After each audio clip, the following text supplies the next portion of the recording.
So no discussion of future would be complete without reference to the game-changing role of the internet, or rather the metaverse, I think I'm supposed to say now. And last year, thanks to support from the Arts Council, and paradoxically thanks to the COVID pandemic, the Gallery initiated an experimental programme supporting artists in the collaborative making of digital artworks. The curator of that programme, Paul Geraghty, will make a short presentation on the creation, curation, and collection of NFTs. But first, I thought we'd all enjoy a really lovely showing of the work that was made into this programme. And I won't mention all the artists by name because they should come up now. So if you could roll it there, Colette, please.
Okay, you can hear me. Good.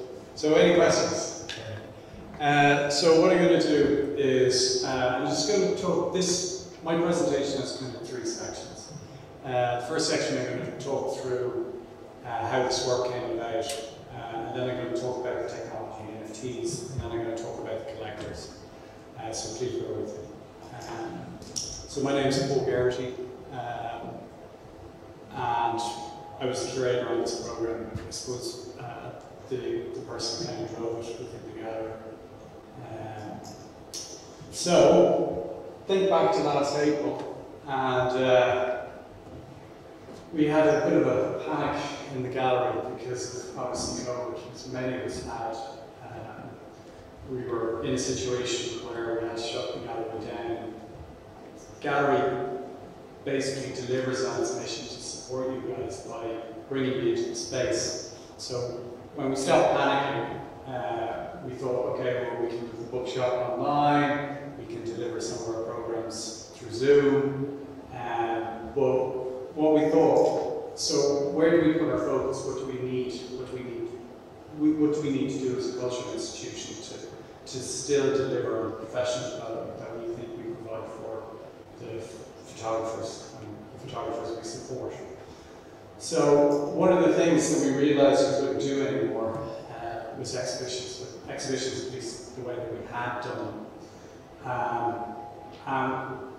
We feel that, obviously you guys know better than I, that an exhibition is important to artist development. What it does is it's an important waypoint. So what we wanted to do is, could we deliver the question we asked ourselves?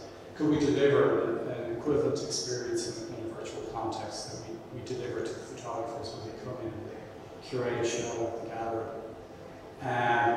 So the first thing we did is we asked the artists. So we a bunch of artists that we supported into a Zoom call, well, a series of Zoom calls, and we basically got their feedback. So the question was, what do you feel is the benefit? How are the benefits going for running an exhibition at the gallery? And they were pretty clear. They were able to articulate the one thing is the space, the production that they get when they make prints with Dan was very much prized. Money was always good, but money wasn't the most important thing. Promotion, which I thought would be very important, was actually quite low down, and then the curation. So what we found was that the other thing that an exhibition does is it connects artists to their audience and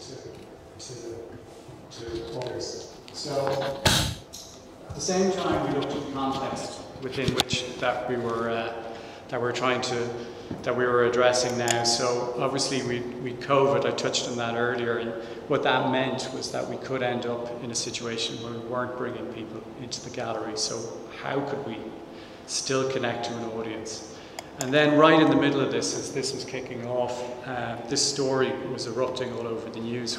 We'd been following this in the gallery since probably December 2020, and then in March, or February, March 2021, this Beeble sale happened at Christie's.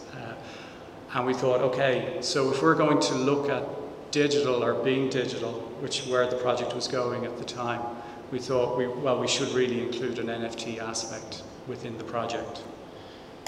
So the other big thing that was happening around the time was collectives. So collaboration in the arts was becoming a big story. Last year, 5 of the Turner nominees were cooperatives. And we thought, okay, so collaboration is something that we should really, really investigate if we're doing something new. So what we thought is, okay, so we can create an experimental program, and what we'll try and do is we'll help artists make art and reach audience with their work. That's their objective, and that's the same objective we have when we show in the gallery.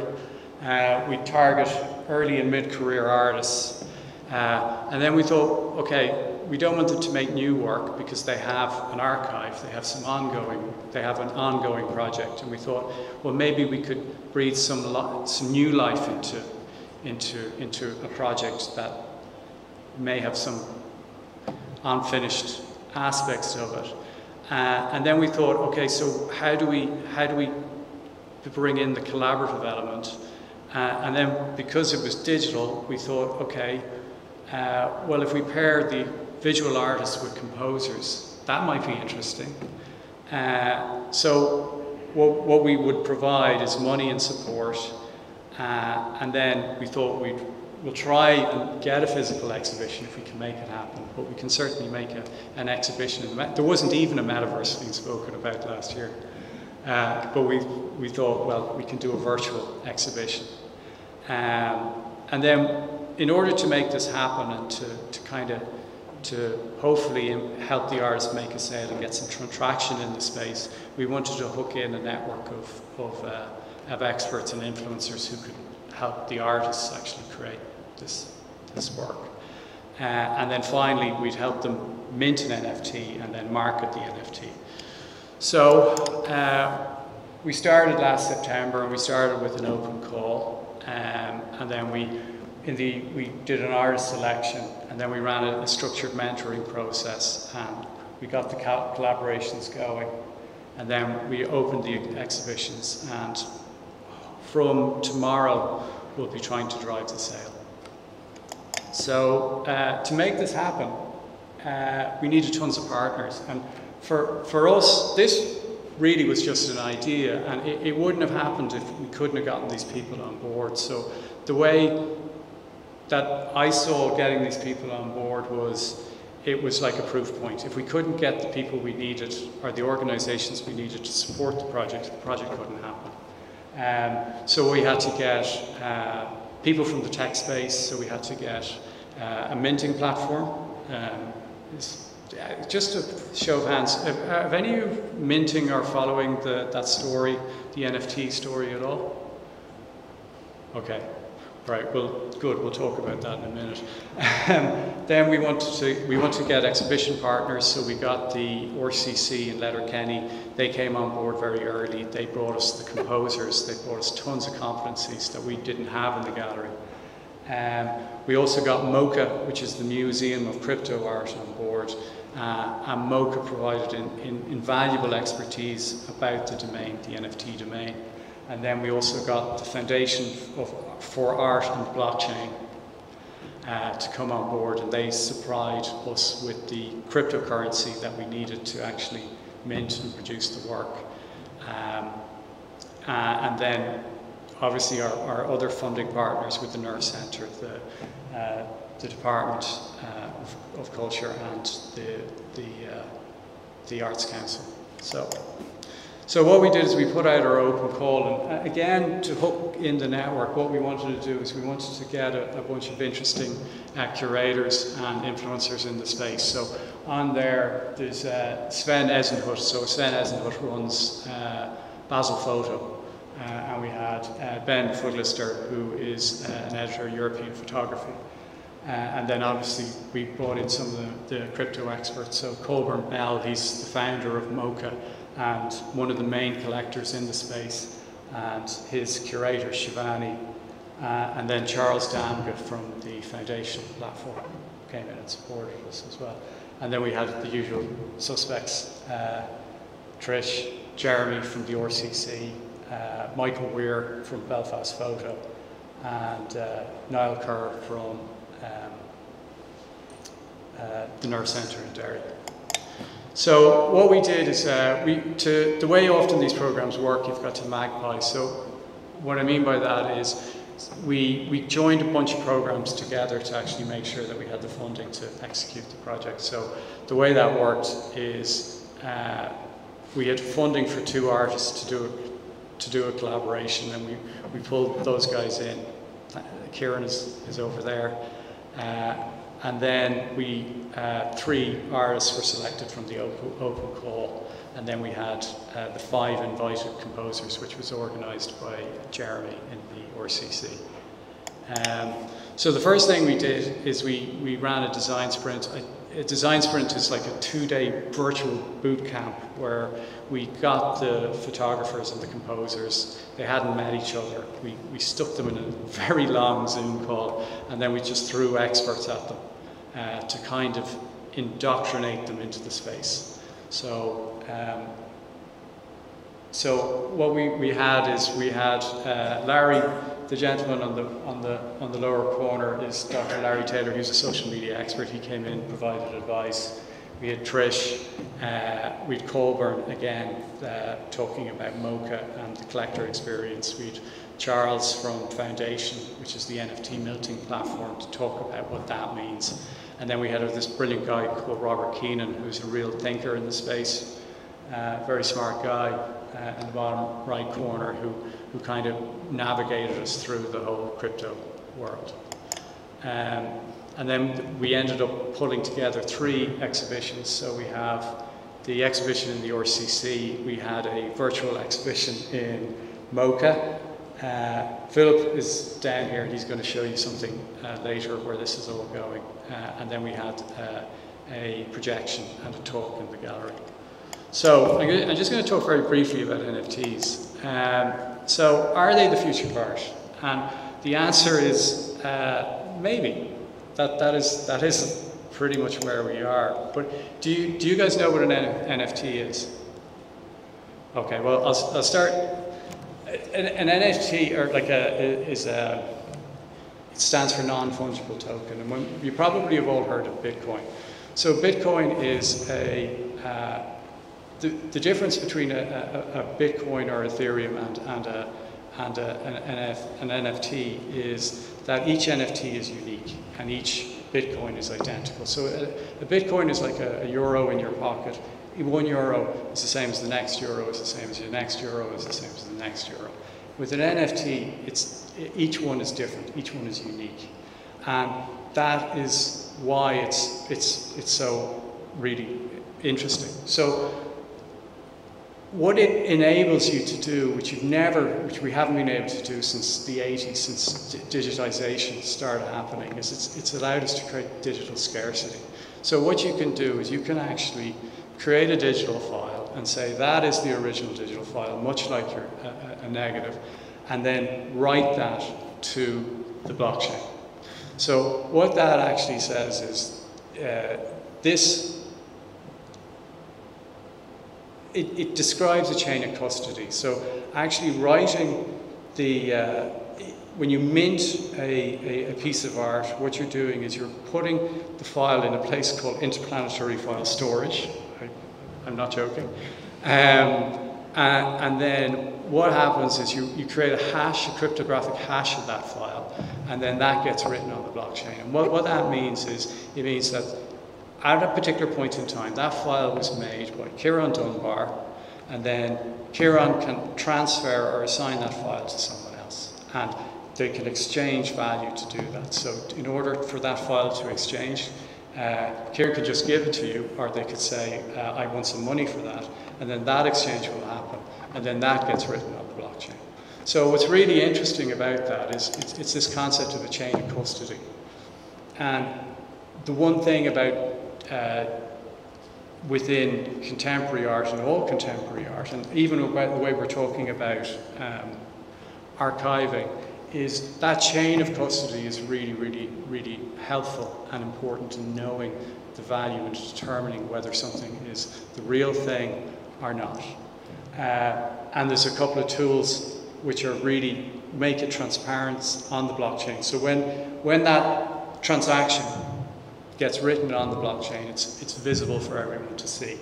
So I can use this tool on the right called Etherscan, and I can look at, this is Michael Bourne's NFT on OpenSea, and I can see exactly when it was minted, and I can see that it's currently owned by the incubator of crypto art, so it's actually in their wallet at the moment. And there's only one of those files, and I can see it attests to me from the very beginning that this is the artist who made the work, this is where the work is now, and if I want the work, I'll have to buy it. So it's something, it enables this trade in a digital space which previously was impossible. So I'm going to talk about the minting platforms now, and I'm going to show you a very confusing slide. And the reason why I'm just showing you this confusing slide is because not all minting platforms are the same. There's quite a few of them. The two most important ones to my story are OpenSea, because I'll come back to that, and the thing that looks like this thing over here. And the reason why that's important is that's the minting platform we used, and it's called Foundation, and that's a rather confusing logo. But the most important thing, the reason why we chose Foundation as the platform we minted on was because you had to be invited. So many platforms you can just rock up, you pay your money, and you can start minting your work on the platform and distributing it. To Foundation is a curated platform. It's curated by the community, so you actually had to be invited to get onto it. And we were very fortunate to work with the team in Foundation to make that happen. OpenSea is really important because OpenSea is like the Google of NFTs. So the way I would think about OpenSea is OpenSea goes to the blockchain and looks at all the NFTs that are written there, and then creates a little file or a little web page on OpenSea, and you can actually see every NFT that's being minted. Anyway, I'm going to move on. So then we've got the smart contracts, and the interesting thing about a smart contract is it allows you to share ownership. So when we actually minted these, the composers and the photographers actually split they'll split the fee when the work actually sells. And we different, they agreed the splits amongst themselves.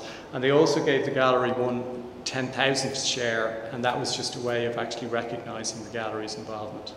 Actually, Kieran gave us 2/10,000. He gave us 5,000, right? So I'm just going to, this kind of sums it all up, right? So the interesting thing about NFTs is only one person can own them, but everyone can see them. And that's a bit of a mind that it's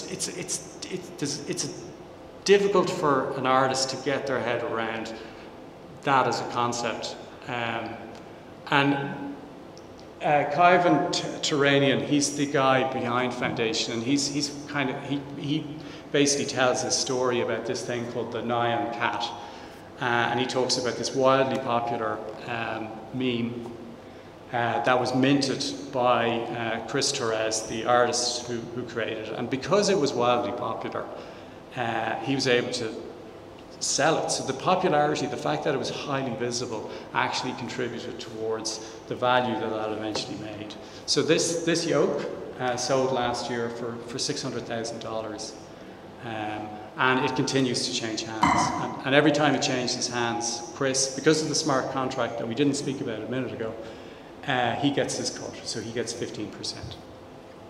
So the last thing I'm going to talk about is the collectors. So I want to talk about Sean and Colburn. So Sean Sexton, if you go outside, about 30% of the photographs outside are Sean's photographs, or they come from Sean's collection. And Sean started collecting this stuff in the 80s, vernacular Irish photography, and no one was interested in it. It had little or no value. Now it's incredibly valuable. Colburn started collecting this stuff 2 years ago.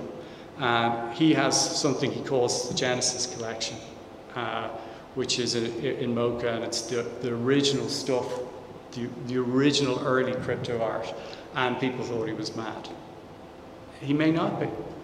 So what I'm saying is that these contexts change, and as these contexts change and evolve, the way we attribute value changes and evolves. So the one thing I want to leave you with, if we think about collecting as a social game, it gives us a few ways of thinking about the people who actually collect this stuff, and it's an equivalent for Sean Sexton as Colburn Bell, that within a social game you have to achieve these 4 personality traits. So you have the killer who wants to win in this context. You have the achiever who wants to collect all the tokens in the maze. And again, many collectors are like that. You have the socializer who wants to stand there and brag and tell everyone about the work that they've collected. And this is a space where they can really do that because everyone can see it. And then we have the explorer, and the explorer wants to find new and interesting stuff. So I've run out of time. I'm very sorry. All right, so I'm just going to invite Philip O'Reilly up here, and he's very briefly going to show you where this is going. So this is something that an artist might think about if they wanted to create something in the metaverse. So All right, can everyone hear me? All right, hello. My name is Philip O'Reilly. I am the owner of VR Link, which is an VR arcade down in the Keys. I've been involved in VRs for, I guess, about 16 years, as crazy as that sounds, to say out loud. So you can imagine the number of questions I've been getting about the metaverse and NFTs lately. So yeah, I'm just going to show you a quick video of a model I made after I met him of the gallery. So we all recognize that facade there, yeah? So this is the Unreal Engine. It may look intimidating, but to create this, I'm going to use 3 tools: cubes, booleans, which I won't get into what they are, and materials. So you see here, I am just extruding and changing the shape of this cube, just in and out to get the shape that I want of a wall. And then to get the paint that I wanted for the color for the walls you see behind me, I went into a thing called Quixel Bridge, which is Quixel are a company that used photogrammetry to get real-world assets and scans from all around the world to give you high-fidelity kind of materials like this, so you can get any picture you want, any surface you want, and apply it to your projects.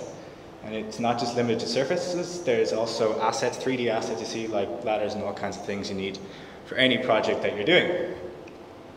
So you will see in a second how this all relates to the metaverse. That's me just putting on a material I already had for the walls behind. Unsuccessfully the first time, you'll see. So then we get rid of that, because it's not needed for this demonstration, and show you the real reason why this fits into the project that he was talking about with the digital space, because it will play.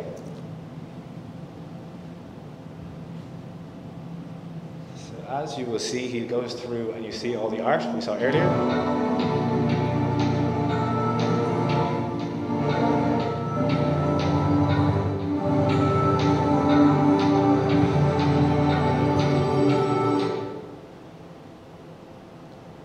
Stairs. As you will see on this big screen, I am not an artist myself.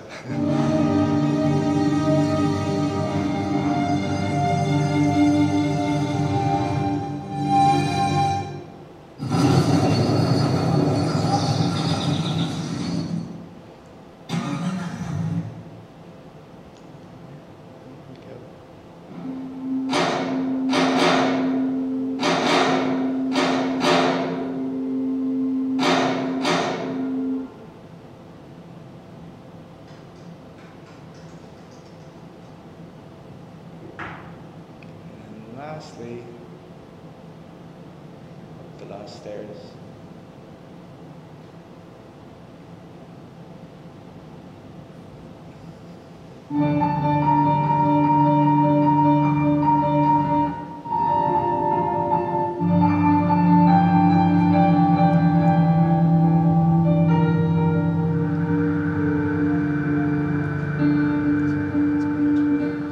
Alright, so the point of that basically was just to show off the free tools you can get straight out of the box, and all that can be put up online and put into VR for the metaverse and all that kind of good stuff as well.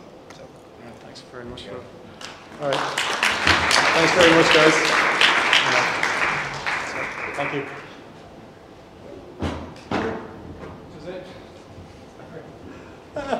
Does anyone have any questions?